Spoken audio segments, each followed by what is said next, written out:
The moral right to healthcare. The moral right to healthcare. PowerPoint presentation by Regina Joe. HCA 322, Healthcare Ethics and Medical Law. Instructor Jeff Kingsbury. Date October 12, 2017. Is there a fundamental right to healthcare? Is healthcare a human right? The World Health Organization, WHO, defines health as a state of complete physical and mental and social well-being. Healthcare, in turn, can be described as a provision of services necessary to treat disease and promote health. Several lines of political evidence support the concept of healthcare as a right. First, in 1943, President Roosevelt proposed a second Bill of Rights that included the right to adequate medical care and the opportunity to achieve and enjoy good health. Secondly, the Universal Declaration of Human Rights, published by the United Nations, provided everyone has the right to a standard of living adequate for the health and well-being, including medical care.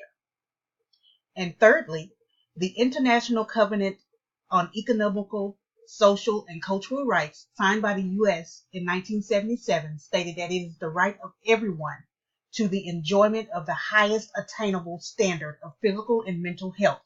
In addition, the creation of conditions which could assure to all medical service. Code of Ethics. Now that we've determined that everyone has a right to health care, then there is a code of ethics that outlines the mission and values of the business or organization, how professionals approach problems, the organization's core values, and the standards to which the professional is to be held. Code of medical ethics is a system of moral principles that apply values and judgments to the practice of clinical medicine and scientific research. Medical ethics allow for people, regardless of race, gender, or religion, to be guaranteed quality and principled care. According to the AMA, since its adoption at the founding meeting of the American Medical Association in 1847, the AMA Code of Medical Ethics has articulated the values to which physicians commit themselves as members of the medical profession.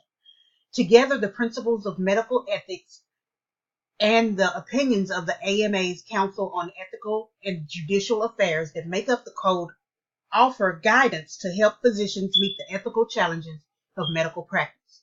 The code is a living document, updated periodically to address the changing conditions of medicine. This new edition, adopted in June 2016, is the culmination of an 8-year project to comprehensively review, update, and reorganize guidance to ensure that the code remains a timely, easy-to-use resource.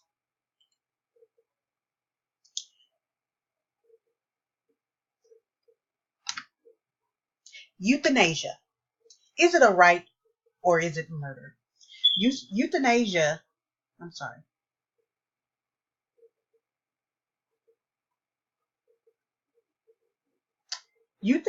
or physician-assisted suicide is defined as taking a deliberate step in intent to end one's life as a way to alleviate suffering. Euthanasia is when a person makes a conscious choice to die and asks for assistance to obtain it. If someone tries to kill themselves, then it may not be considered a crime or is not against the law. But on the other hand, assisted suicide is against the law and punishable by up to 14 years of imprisonment. Usually patients who are terminally ill will and who are suffering daily will go to their doctors and ask them if they can assist them in going ahead and ending their life cycle. And this is usually done by the terminally ill patients, maybe a patient who is dying from cancer, or a patient who may have Parkinson's, or a patient who may have MS, which makes the body contract. And it's very, very painful. And according to many of the physicians of the American Society of Internal Medicine, assisted suicide should be legally prohibited. They also believe that there should instead be improvements in palliative care for the end of life stage patients, though they also admit that some suffering cannot be controlled. There are many physicians who actually support the legalizing of physician-assisted suicide. These are the compassionate physicians who understand the suffering and that the patient is going through, who understand the suffering that the patient is going through and would like nothing more than to see their suffering stopped. The Stark Law and Anti-Kickback Law. Conflict of interest, self-referrals, fraud and abuse.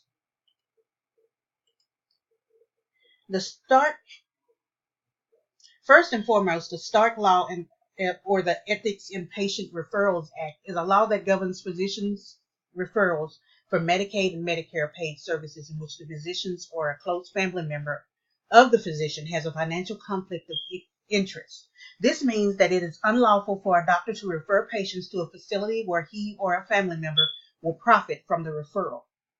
Fortney Stock, a representative, introduced this bill that made self-referrals illegal. There are 11 health services that this law covers, which include laboratory tests, physical or occupational therapy, imaging services, radiation treatment, and medical devices and supplies, to name just a few. The anti-kickback provisions act as another approach that was set into place to thwart physicians from abusing medical funds.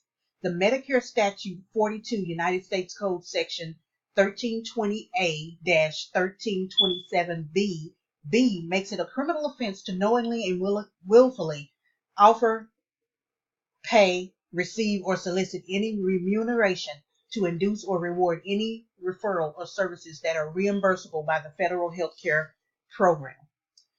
Both the Stark Law and Anti-Kickback Provision Statute are causes for overspending and are part of fraud and abuse of federal reimbursable monies. The False Claims Act, or FCA, is in essence any person or entity who has knowingly presented a cause to present fraudulent claims for reimbursement or approval to Medicare or Medicaid. The False Claims Act will also fall under fraud and abuse because it is considered fraud if you're billing claims where a patient has not been seen, or where, let's say, bundling charges or unbundling charges so that we can receive more money for it. That would be fall under fraud and abuse because we're abusing the act of seeing the patients, and it's fraud because we're getting paid for something that we really didn't do. That is the end of my presentation. I hope that you have enjoyed it. As you see here, these are the references that I used in order to present this presentation. Have a nice day and good night.